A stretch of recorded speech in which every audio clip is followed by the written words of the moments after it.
해볼까요? 굉장히 어려운데 God is good 이렇게 하면은요 all the time 이렇게 보통 인사하잖아요. 제가 God is good 하면 우리 성도님께서 all the time 하고 성도님께서 all the time 제가 all the time 하면 God is good 하면 되겠습니다. 굉장히 좀 어렵죠? 예. God is good all the time 아멘. 예, 맞습니다.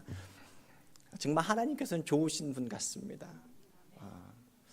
많이 그것이 가슴으로 느껴질 때 이 신앙에 참 재미가 있습니다. 참 맛이 있습니다. 우리 많은 성도님들도 함께 그 맛을 누렸으면 좋겠습니다.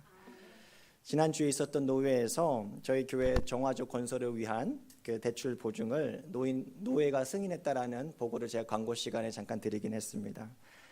시중은행보다 훨씬 낮은 이자로 제가 대출을 받을 수 있는 자격을 준 것이거든요.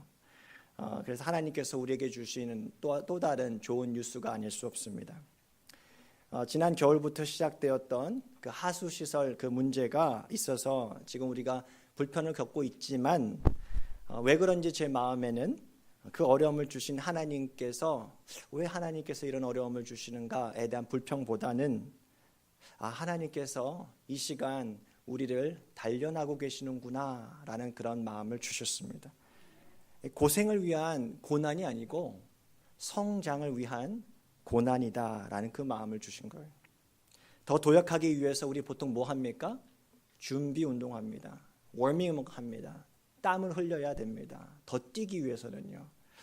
그 마음을 하나님께서 주신다고 생각하니까 또 마음이 편안해졌습니다. 하나님께서 지금도 일하고 계시는 줄로 믿습니다. 그러면서 그날 노회 중에 한 노회의원과 이런 대화를 나누었습니다. 저희 칼라의 노회는요 회의만 하지는 않더라고요. 아주 은혜로운 예배도 드리고요. 그 회의 중에 이제 서로 앞뒤에 있는 노회의원과 대화하는 그런 시간도 있습니다. 그날 대화의 주제는 이것이었습니다. 당신의 인생에서 지금 이 시기에 하나님께서는 어떠한 일을 이끌도록 부르고 계시는가? 저는 그래서 이 질문에 대해서 이렇게 답변을 했습니다. 들어보십시오. 하나님께서 제게 건강한 신앙 공동체를 세우고 싶은 마음을 주십니다. 제게 신앙 공동체는 참으로 중요하기 때문입니다. 이 지역에 여러 다른 모양으로 흩어져 살아가는 한인들이 많습니다. 그들이 함께 모여 세상이 경험하지 못하는 그리스도의 사랑을 경험하는 그런 공동체를 세워나가고 싶습니다. 저는 이 비전이 저만의 비전이 아니라 우리 모두의 비전이 될 수 있기를 바랍니다. 어제 구역장과 구역 인도자 성경 공부 시간에 나누었던 주제가 바로 이 매력적인 교회였습니다. 왜 매력적인 교회를 생각하는가? 예수님께서 가르쳐 주셨던 전도의 방법은요, 성경을 보니까 아주 간단하더라고요. 예수님께서 가르쳐 주신 전도의 방법은 두 가지예요. 만나고요, 초청하는 거예요. 만남과 초청입니다. 예수님께서 제자들을 제자로 초대하실 때도 언제나 예수님을 먼저 가서 만나 주셨어요. 그리고 간결하게 초대하십니다. 어떻게 하죠? 와보라, come and see. 그래서 제자들도 예수님의 가르침을 그대로 따라서 사람들을 초청합니다. 자기의 친구를 초청하고요. 자기의 가족을 초청하는 거예요. 그렇게 전도합니다. 어떻게 해요? 와서 보라. 와서 무엇을 보라는 걸까요? 예수를 보라는 거예요. 그 초청을 받고 따라간 사람들은요, 정말 놀랍게도 예수가 자기 눈앞에 있는 예수가 살아계신 하나님의 아들인 것을 보고 믿게 된 거예요. 그래서 따랐던 거예요. 여러분, 전도는요, 사실 전도란 말만 들어도 우리 마음에는 때로는 어떤 무거운 짐같이 느껴질 때가 있지 않습니까? 나는 살면서 한 번도 전도하지 못했는데 나는 전도할 만한 믿음은 못 돼요. 이렇게 느껴질 때가 참 많지 않습니까? 그런데 성경적인 전도는요, 아주 간단하다는 거예요. 어떻다고요? 와, 보라. 참 쉽죠. 갑자기 개그 유행어가 생각이 났어요. 참 쉽죠잉 이렇게. 예. 여러분, 그런데 문제가 뭐죠? 와서 무엇을 보여줄 것인가가 문제예요. 전도가 어려운 이유는요, 다름 아니에요. 내가 예수님에 대한 확신이 없든지, 혹은 나는 분명한 예수님에 대한 확신이 있는데 보여줘야 하는 예수가 내가 초청하는 그 사람이 와서 보게 될, 함께 하게 될 우리 공동체에 없든지 둘 중 하나이기 때문이 아니에요. 전도는요, 결국에 예수를 소개해 주는 것이기 때문에 그렇습니다. 꼭 한번 와서 봐, 그렇게 말할 수 있는 그런 공동체를 세워나가는 우리들이 되기를 바랍니다. 참 매력적인 교회, 나도 한번 가보고 싶다 하는 그런 공동체를 어떤 공동체인가, 오늘 말씀 속에서 보면서 세 가지로 가르쳐 주시는 것을 발견하게 되었는데요. 첫 번째로, 매력 있는 공동체는요, 성령의 위로가 있는 공동체입니다. 성령의 위로가 있는 공동체가 매력적입니다. 오늘 본문의 시작은 그때라고 하는 시간을 나타내는 접속사로 시작을 합니다. 그런데 그때가 언제인가 보니까 바로 앞절 31절에 나와 있습니다. 우리 같이 한번 읽어볼까요? 그리하여 온 유대와 갈릴리와 사마리아 교회가 평안하여 든든히 서가고 주를 경외함과 성령의 위로로 진행하여 수가 더 많아지니라. 아멘. 그러니까 31절은요, 그 사도행전 1장 1절부터 9장 31절까지 말하자면 사도행전 전반부 시즌 1의 결말이에요.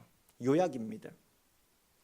120명의 성도로 시작했던 초대교회가 성령의 능력을 받자 아주 급성장하게 되었습니다. 성령으로 인해서 사도들은요, 병을 고쳤어요. 담대하게 복음을 선포했어요. 그리고 무엇보다 초대교회의 그 특징이 뭡니까? 성령에 취해서 바깥에서는 도저히 이해할 수 없는 유무상통의 그 사랑의 관계를 공동체 속에서 구현해냈다라는 얘기예요. 세상은요, 가진 사람하고 가지지 못한 사람하고 구별했어요. 그렇죠? 지위가 높은 사람하고 지위가 낮은 자를 끊임없이 구별했어요. 낮은 자는 반드시 높은 자를 섬겨야 하는 거예요. 높은 자가 낮은 자를 지배하는 관계. 그런데 교회에 오니까, 교회 안에 들어오니까 완전히 달랐다는 거예요. 어떻게 해요? 저들 교회 공동체 속에는 이상해. 뭔가가 있어. 보이지 않는 손이 있어. 저 사람 바깥에서는 이랬는데 교회 안에 들어오니까 완전히 바뀌어졌어. 교회 다니기 시작하니까 저 사람이 완전히 바뀌었어. 그렇게 오만하던 사람이 그렇게 겸손하게 될 수가 없어. 보이지 않는 손이 있다는 것을 바깥 사람들이 보기 시작한 거죠. 그러지 않고서야 어떻게 부자와 가난한 자가, 또 주인과 종이, 남자와 여자가 형제 자매가 될 수 있다는 말인가? 여러분, 당시 세상의 사람들의 반응은요, 두 가지였어요. 그게 뭘까요? 저 교회 사람들 진짜 무섭다. 근데 나도 그들 틈에 끼고 싶다. 경제학에서 이런 말이 있잖아요. 보이지 않는 손이 있다라고. 저는 경제를 전공하지는 않았기 때문에 잘은 모르지만 시장을 움직이는 보이지 않는 손이 있다. 그 보이지는 않지만 실제로 영향을 주고 있는 힘이 있으니까 정부는 내버려둬라, 시장을 자유롭게, 자유방임주의를 주장했던 애덤 스미스가 했다는 얘기 아닙니까? 그런데 우리 기독교 신앙에도 보니까는요, 이러한 보이지 않는 손이 있다는 거예요. 누구죠? 성령님이에요. 성령의 보이지 않는 손에 의해서 움직이는 공동체를요, 사람들이 그 공동체를 볼 때 무서워한다는 거예요. 야, 저 공동체 뭔가 있구나. 내가 함부로 대할 수 없구나. 그러면서도 나도 그 보이지 않는 손의 터치를 한번 경험하고 싶어. 그것이 바로 매력 있는 교회의 모습입니다. 잘 성장하던 그 매력 있던 초대교회에 한 번은 브레이크가 걸렸어요. 유대교회의 한 분파로 성장하던 기독교에 대한 박해가 시작이 된 거죠. 스데반이 순교하고 수많은 사람들이, 그리스도인들이 감옥에 갇히고 전국적으로 뿔뿔이 흩어져 버렸어요. 함께 살던 가족하고 친구들이 하루아침에 그냥 헤어져 버리게 된 거예요. 내가 그 당시에 살았다면 어떤 마음이 들었을까? 정말 끊임없이 질문했을 거예요. 하나님, what's going on? 지금 뭐 하는 거죠? 하나님께서 성령 주셔서 이렇게 열심으로 교회를 세워왔는데 왜 이 박해 하나 못 막아주십니까? 그렇게 고민했을 것 같아요, 저 같으면. 그런데요, 어쩌면 그 사람들도 그럴 수 있을지 모르죠. 근데 하나님의 생각은요, 저와 같은 사람의 생각과 달랐어요. 박해 때문에 흩어진 사람들을 통해서 땅끝까지 이르러 내 증인이 되리라 하셨던 그 말씀이 실현이 됐다라는 얘기예요. 그 말씀이 성취가 된 거예요. 여러분, 그래서요, 선교는요, 눈에 보이는 사람이 하는 것 같잖아요. 여러분 눈에 보이는 제가 앞에서 하는 것 같잖아요. 아니에요. 그건 천만의 말씀이에요. 선교는요, 반드시 하나님이 하시는 줄로 믿습니다. 하나님은요, 우리를요, 한 사람 한 사람 동참하도록 초청하고 계세요. 와서 보라. 성령의 위로를 경험해라. 보이지 않는 손을 보라는 거예요. 경험하라는 거예요. 초대교회의 탄생과 성장, 박해와 흩어짐으로 인해서 그렇게 이어진 사도행전 시즌 1의 끝은요, 전혀 예상할 수 없는 결과로 일단락되거든요. 어떤 일이죠? 초대교회의 박해의 주동자였던 사울이 아주 놀랍게로 전도자로 회심한 이야기로 끝을 맺고 있어요. 그리고 교회는 이전에는 상상할 수 없을 유대와 사마리아와 저 갈릴리 지역까지 퍼지고 그곳에서도 부흥했더라 얘기를 하고 있습니다. 여러분 조금 생각해 보세요. 이게 다 누구의 작품이라고요? 사람이 할 수 없다니까요. 전적으로 하나님의 작품이에요. 그래서 우리는요, 신기할 따름이에요. 어떻게 그럴 수 있지? 박해자 사울을 전도자 사울로 부르신 것은요, 정말 소위 말하는 대로 신의 한 수였습니다. 하나님의 한 수였어요. 사울이 변화됐다라고? 사람들은요, 눈앞에 보여지는 그 변화된 사울을 보면서도 믿을 수가 없었어요. 자기의 생각으로는, 자기 수준으로는 상상할 수가 없던 일이기 때문에 그렇습니다.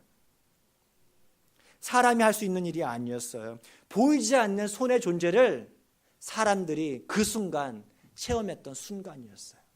아, 보이지 않는 뭔가가 있구나. 뭔 일이 있었으면 틀리면서 바로 하나님이 하셨구나. 성령님이 하셨구나. 여러분, 하나님께서는 지금도 실제 살아고 일하고 계심을 보면서 당시 성도들은요, 오늘 말하는 그 성령의 위로, 큰 위로를 받았음에 틀림없을 거예요. 정말 힘들었는데, 이야, 성령님께서 우리와 함께 계시는구나. 그것이 큰 위로가 된 거예요. 이러한 성령의 위로로 진행될 때요, 그 교회는요, 더욱 부흥한다. 그렇게 말합니다. 여러분, 우리 신앙인의 힘과 그리고 신앙하는 맛이 바로 여기에 있습니다. 세상 사람들은요, 자신들 눈에 보이는 사람들의 손을 의지하면서 살아갑니다. 뭘 많이 의지할까요? 자신의 손을 의지합니다. 자신의 땀을 의지합니다. 자신의 지혜를 의지합니다. 또 뭘 의지하죠? 자신의 은행 창고 안에 있는 액수를 의지합니다. 돈을 의지해요. 그 이상을 넘어가지 못합니다. 그런데요, 우리 예수쟁이들은요, 우리의 힘으로 살아가는 것 같지만 아니에요. 지금도 살아계시는 하나님의 보이지 않는 그 손에 의해 인도함 받아 살아가는 존재들인 줄로 믿습니다. 제가 좋아하는 목사님이 자주 쓰이는 표현 가운데 이런 말이 있어요. 하나님 두었다 무엇에 쓸 거냐. 다소 경망스러운 표현 같지만요, 참 맞는 말씀 아니에요? 여러분, 하나님 두었다가 하나님 믿고 무엇에 쓸 것입니까? 우리는요, 하나님을 믿습니다 말은 잘해요. 그런데요, 정작 믿어야 할 때는요, 하나님 안 믿습니다. 그렇게 살 때가 얼마나 많습니까? 우리 생각을 믿잖아요. 우리 교회가 당면에 이번 정화조 연결 공사도요, 마찬가지입니다. 우리는요, 더욱 현실적이 되어야 해요. 우리는 더 많은 지혜가 필요한 것도 사실입니다. 그런데요, 더 중요한 것이 있어요. 그것은요, 바로 믿음입니다. 불완전한 사람에 대한 믿음이 아니고요. 이 교회를 44년간 지켜주신 하나님에 대한 믿음입니다. 저는요, 지금도 보이지 않는 그 손, 능력의 손이 우리 교회를 인도하고 계시는 줄로 믿습니다. 사람이 하는 것 같지만요, 아니라니까는요. 우리 교회를 세우는 일은요, 하나님께서 하시는 일임을 성경이 증거하고 또한 우리가 그것을 경험하게 될 줄로 믿습니다. 여러분, 하나님께서 우리가 교회를 세우는 그 일에 동역하시기를, 하나님께서는 우리를 초대하고 계시는 줄 그 음성을 들을 수 있기를 바랍니다. 여러분, 그래서 우리 함께 일할 수 있기를 바랍니다. 그리고 함께 성령의 위로하심을 경험하십시다. 우리들의 수고 위에 반드시 플러스 알파가 되어서 일하고 계시는 그 보이지 않는 손, 성령의 인도하심을 받는 그 공동체가 바로 매력적인 교회입니다. 우리 교회가 그런 매력적인 교회가 될 수 있기를 바랍니다. 그런가 하면 성령의 보이지 않는 손에 이끌림 받는 매력적인 교회에는요, 반드시 이것이 있어요. 그것은 뭐냐면요, 성도의 변화입니다. 성령의 인도하심으로 룻다로 내려간 베드로는요, 예루살렘에서의 그 박해를 피해서 모여있던 성도들을 찾아가서 위로해 주고 싶었어요. 근데 그 모임 가운데 누구를 만납니까? 애니아라고 하는 한 사람을 만납니다. 중풍병으로 오랫동안 누워서 지냈던 사람인데요, 8년간 그렇게 했죠. 그를 베드로가 예수의 이름으로 일으켜 세워줘요. 그리고 또 이어서 내려오는 그 이야기에서 베드로가 이번에는 요빠란 도시로 가서 거기에서 병들어 죽은 다비다라고 하는 여제자를 살려내는 아주 놀라운 기적을 일으킵니다. 이 두 가지 이야기에 공통점이 있습니다. 하나는요, 베드로는 우리와 똑같은 성정이 같은 평범한 사람이었는데 신기하게 예수님처럼 하나님의 능력을 발휘하는 능력, 치유의 능력을 가지고 있었다라는 얘기예요. 그러면서 이런 말씀을 대할 때마다 앞에 서 있는 저 목사인 저는요, 나도 이런 신유에 있었으면 참 좋겠다. 제가 손을 대어 기도하는 분들마다 참 낫다면은 그야말로 대박이겠다.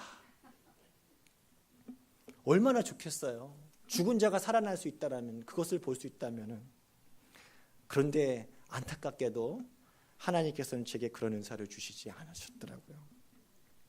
그러면서 좀 더 본문을 묵상하는데요, 이런 깨달음을 주십니다. 중풍병자가 일어나고 죽은 자가 살아나는 기적은요, 그 자체가 중요한 것은 아니다. 우리가 그 사건에서 봐야 하는 핵심은 사람이 변했다라는 사실이에요. 어떻게 변해요? 사람의 노력이 아니라 하나님의 능력으로 사람이 변한 거예요. 도대체 변화될 수 없는 그 한 사람이 변화됐다라는 얘기를 하고 있는 거예요. 일어서지 못해서 절망 가운데 살던 중풍병자에게 예수의 이름이 들어가니까 삶의 새로운 소망을 갖고 살아가게 된 거예요. 죽었던 사람이 자신이 믿었던 예수의 이름으로 다시 생명을 얻게 되었다라는 거예요. 우리는 그것을 바로 뭐라고 합니까? 구원이라고 합니다. 여러분, 구원은 변화입니다. 이전의 삶과, 예수 믿기 이전의 삶과 이후의 삶이 달라지는 것이 구원이에요. 천국에 가는 것이 구원이 아니에요. 천국의 삶은요, 이 땅에서도 벌써부터 누려지고 있어요.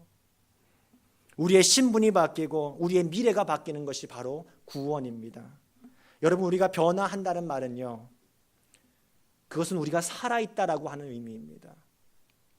생명이 그 속에 있는 존재들만 반드시 변화하게 되어 있다라는 사실이에요.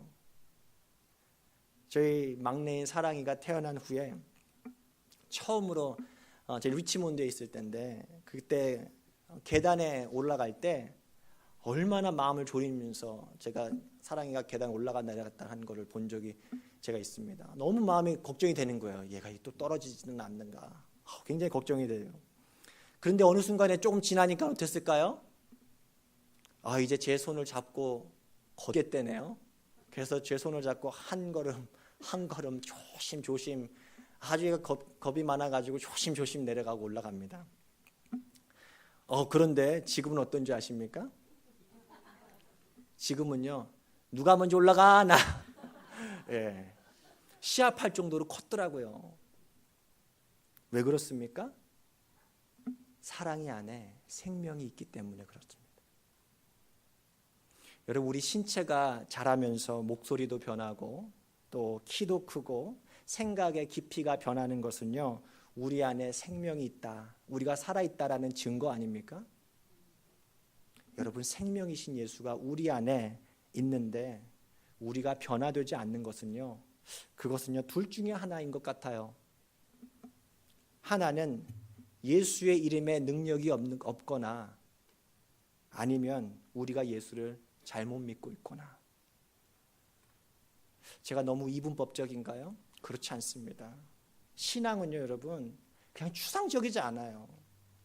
그냥 막연한 상상으로 존재하지 않습니다. 신앙은요 실제입니다. 신앙은요 예수 안에 있는 생명을 소유하는 거예요. 생명을 소유한 사람은요 눈에 보이는 변화를 일으키게 되어 있습니다. 성장하는 거예요. 그런데 오늘 말씀을 보니까 제가 이런 경우도 있겠다 싶더라고요. 베드로가 애니야를 고친 후에 이어지는 내용이 아주 특이합니다. 34절 말씀 같이 한번 읽어볼까요? 시작. 베드로가 이르되 애니야야, 예수 그리스도께서 너를 낫게 하시니 일어나 내 자리를 정돈하라 한데 곧 일어나니. 무슨 얘기죠? 예수의 이름으로 온전해졌으면 이제 뭐 해야 됩니까? 자리를 정돈하고 일어나야 되는 거예요. 더 이상 누군가의 도움을 구하는 편안한 자리에만 앉아있지 말고 이제 계속해서 구걸하면서 살지 말고 내 두 발로 일어나라는 얘기하는 거예요. 그렇죠? 여러분, 이 자리에 모인 우리는요, 저는 믿습니다. 예수의 이름으로 우리의 모든 죄를 용서받아서 온전해진 사람들 우리가 아닙니까? 생명은 영원한 생명을 얻은 존재들입니다. 그러면 이제 뭐 해야 됩니까? 자리를 털고 일어나셔야 해요. 성장해야만 합니다. 변화된 삶을 사셔야 하는 거예요. 사랑이가 분명히 더 걸을 수 있는데 어느 순간에 안아달라고 막 땡깡을 부릴 때가 있습니다. 그러면은 부모로서의 마음이 속이 터집니다. 분명히 더 갈 수 있는데 마찬가지로 우리 예수 이름으로 온전해진 사람들이라면 이제는요 편안함의 자리, 남의 시중을 받고자 하는 그렇게 살아가는 자리, 그 자리에서 일어나야 하는 것입니다. 난 못해요. 난 아직 신앙이 부족해요. 여러분, 그것은요 겸손이 아니에요. 10년, 20년을 믿어도 늘 젖먹이 신앙에서 자라나지 못합니다. 우리 사람의 몸은요 놀랍게도 쓰면 쓸수록 신비하게 힘이 생겨납니다. 우리는 쓰면은 버려질 것 같잖아요. 죽을 것 같잖아요. 손해볼 것 같잖아요. 그렇지 않습니다. 예전에 제가 벌써 20년 전인데 제가 군에 있을 때 팔굽혀펴기를 무려 60개를 내가 한 번에 더 했었습니다. 자랑하고 있는 중입니다, 지금. 굉장히 몸짱이었는데 그 당시만 해도 제가 한동안 이제 운동을 안 했어요. 다시 팔굽혀펴기를 하려고 하니까는 도대체 10개 이상 넘어가면 힘들어가지고 못 하겠더라고요. 너무 어려웠어요. 그런데요, 아주 신기하게요, 제가 마음을 먹고 조금씩 꾸준히 하다 보니까는요, 지금은 놀라지 마십시오. 뭐 놀랄 것도 아니네. 한 30개, 30개 힘내면 40개까지도 하게 되더라고요. 무슨 얘기죠? 우리의 영적 근육도 마찬가지라는 거예요.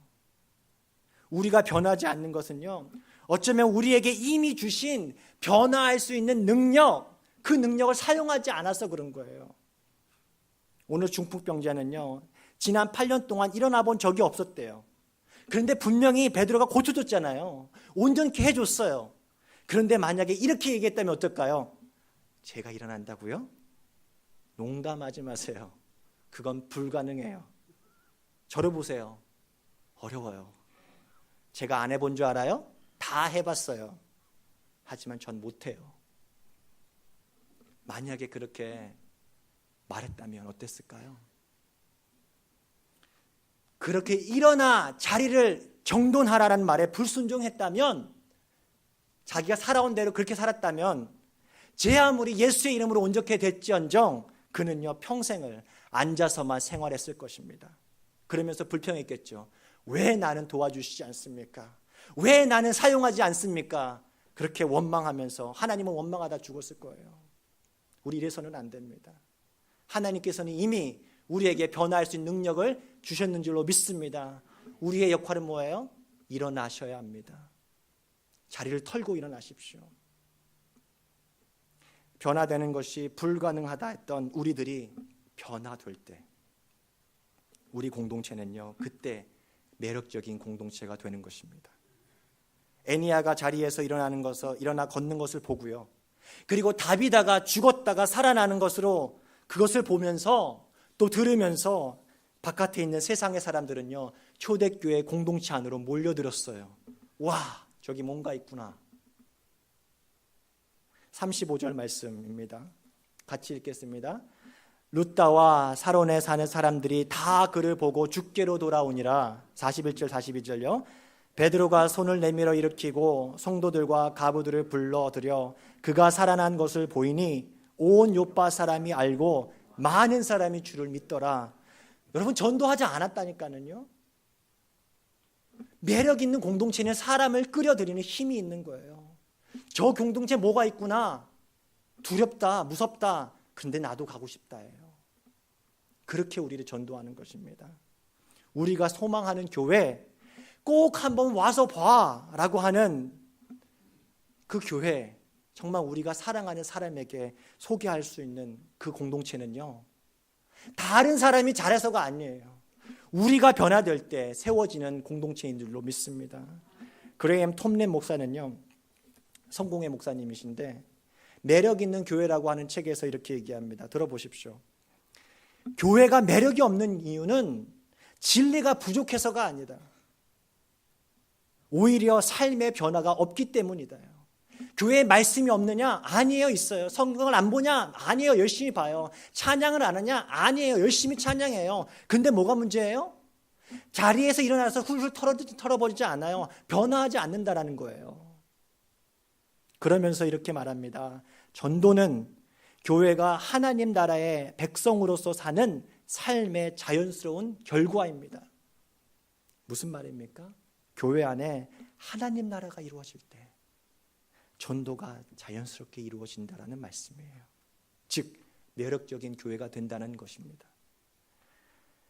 예수의 이름으로 귀신이 떠나가고 병든 자가 고침을 받는 그곳에 하나님의 나라가 이루어진 것이다라고 예수님께서 가르쳐 주시지 않습니까? 마찬가지예요. 지독하게도 변화되지 않는 나, 30년 신앙생활을 하고 40년 신앙생활을 해도 변화되지 않는 나, 고집불통인 나, 나의 분노와 나의 이기심과 나의 욕심과 나의 탐욕과 나의 교만한 마음이 예수의 이름으로 변화될 때 우리가 속한 그 공동체에 하나님의 나라가 임하게 되는 줄로 믿습니다. 예수가 살아있는 교회이기 때문에 그래요. 예수가 살아있는 교회가 바로 매력적인 교회인 것입니다. 세 번째로 마지막으로 매력적인 교회 안에는요 이것이 있습니다. 제자의 선행이 있다. 오늘 말씀에서 가르쳐 줍니다. 요빠라고 하는 그 도시는요 그림 있죠. 지도에서 보시는 것처럼 이 룻다라고 하는 그 도시에서 약 북서쪽으로 한 10마일 정도 떨어진 항구 도시가 바로 요빠입니다. 사실 우리 요빠 구약에서 많이 들어본 도시 이름이죠. 언제 나오죠? 요나 이야기에서 하나님께서 선지자 요나에게 니느베 가서 복음을 선포하라 했는데 불순종해가지고 다시스로 갔잖아요. 다시스로 가는 그 배를 어디서 탑니까? 이 요빠에서 탔던 거 아주 유명한 곳이죠. 오래된 항구 도시입니다. 여러분 항구 도시는요, 저는 바닷가에 산 적은 없는데 바닷가에 사는 경우는 굉장히 미신도 많잖아요. 왜 그렇습니까? 그 항구 도시에는요, 당연히 그 바다에서 일하는 그 어부들이 많잖아요. 그러니까 바닷일을 하는 사람들이 많다 보니까 그곳에서 이제 많이 사람들이 죽었을 거 아니에요. 여러 풍랑을 만나가지고. 그래서 아무튼 미신도 많을 것이고 자연스럽게 자기 남편을 잃은 그 과부들이 많았던 것 같아요. 오늘 말씀에 나오는 그 과부들도 이 풍랑으로 남편을 잃은 과부가 아니었을 것인가 라고 추측해 볼 수 있습니다. 여러분 근데 생각해 보십시오. 오늘날과 같은 여성분들은요, 어떻게 보면 일을 좀 더 할 수가 있으니까 좀 더 형편이 나을지 몰라요. 혼자 된다고 하더라도요. 근데 그 당시에 2000년 전에 가부장 문화였어요. 그 당시에 남편을 잃는다는 것은 어떤 의미일까요? 집안 살림만 하는 여인에게 남편이 잃었어요. 모든 수입이 원천 봉쇄가 된 거예요. 살 수가 없는 거예요. 너무나 지독한 가난이 시작이 된 거예요. 밖에서 돈 버는 일을 한 번도 배워본 적이 없고 어디 나가서 일을 할 수가 없는 거죠. 얼마나 힘들었는가 보니까 오늘 말씀에 이렇더라고요. 속옷과 겉옷을 살 수 있는 돈이 없었다. 그런데 그들을 돌봐준 사람이 있었다. 누구라고요? 다비다라고 하는 여제자가 그들 가운데 살았어요. 이 여인을 보면서 제자의 그 선행은 어떤 모습이어야 되는가? 두 가지를 발견하게 되는데, 첫 번째 이거예요. 매력적인 교회가 되기 위해서 필요한 제자의 선행의 모습은요, 이래야 돼요. 우리의 손으로 행하는 수고여야 한다라는 거예요. 무슨 말인가? 요바에 사는 과부들은요, 자신들을 그렇게 극진하게 돌봐주었던, 섬겨주었던 그 여인이, 다비다라는 여인이 병으로 죽게 되자 너무너무 슬펐어요. 그렇죠? 그래서 장례식장에 다 모여드렸어요. 가면 안 되는데 너무 떠나보내기 싫었던 거예요. 그런데 보니까 그 장례식장에 뭔가를 하나 들고 왔어요. 뭐죠? 이 다비다라는 그 여인이 자신들을 위해서 살아생전에 손수 만들어 주었던 속옷과 겉옷을 다 들고 왔던 거예요. 이 말씀을 보는데요, 들어보시오. 도르가가 선행과 구제하는 일이 심히 많더니, 이 도르가라고 하는 헬라어 이름, 다비다라고 하는 히브리 이름을 가진 그 여인은 심히 많았대요. 선행과 구제하는 일이. 여기서 말하는 선행이라는 것은 두 단어의 합성어예요. 아가도스, 선하다고 하는 그 아가도스란 말과 에르곤, 노력, 손으로 만들어진 것이란 뜻하는 에르곤이란 말이 합쳐졌어요. 즉 뭐냐면요, 핸드메이드 워크예요. 선행은요, 핸드메이드 워크예요. 여러분, 기계로 만든 것보다 핸드메이드로 만든 것이 언제나 더 가치가 있죠. 여러분, 선행은요, 우리의 손으로 일해서 우리의 땀 흘린 수고입니다.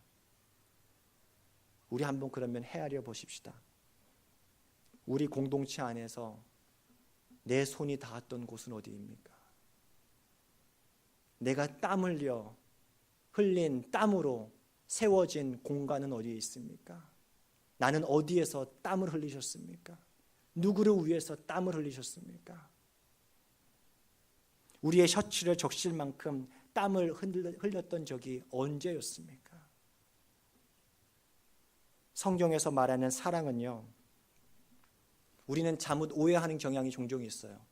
나는 교회 바깥에서는 사람 열심히 잘 사랑해요. 나 좋은 일 많이 해요. 기부도 많이 하고 선행도 많이 합니다. 괜찮은 거 아니에요? 근데요, 그것은요, 하나만 알고 둘은 모르는 말씀이에요. 성경에서 말하는 사랑은요, 먼저 누구에게예요? 교회 안의 형제들에게예요. 그것은 먼저 내 공동체 안에 있는 형제를 사랑하는 것이 먼저입니다. 내 믿음의 형제 자매를 사랑하지 못하면서 바깥에 있는 사람을 잘 도와주고 사랑하면 무엇합니까? 제가 준이한테 그런 적이 한 번 있어요. 우리 윤이가 하도 화를 내더라고. 어느 순간에 오빠가 나를 사랑 안 해. 그러니까는 가만 보니까 준이가 바깥에서는 다른 애들한테는 잘 해주는 것 같아요. 이렇게 뭔가 나름대로 이제 뭐 인정도 받는 것 같아요. 근데 집에서는 너무 괴롭히는 거예요. 예를 들면 제가 그거 보면서 너 바뀌었다. 물론 바깥에 있는 아이도 사랑해야 된다. 하지만 반드시 사랑해야 될 사람을 넌 놓치고 있는 거다. 우리의 신앙으로 형제 자매가 된 믿음의 가정 아닙니까? 우리 믿음의 가정 안에서 먼저 사랑할 수 있기를 바랍니다. 사랑은요, 언제나 교회 안에서부터 시작해서 바깥으로 흘러가는 것입니다. 여러분, 매력적인 교회는요, 예수의 제자라고 불리는 사람들이 handmade, 자신이 직접 손으로 행한 선한 수고를 통해서 내 형제 자매를 세워가는 공동체가 매력적인 공동체인 것이에요. 적지 않은 그리스도인들이요, 막연하게 한 번만 꼭 와봐 하는 그런 공동체를 찾지 못해서 방황하는 것을 봅니다.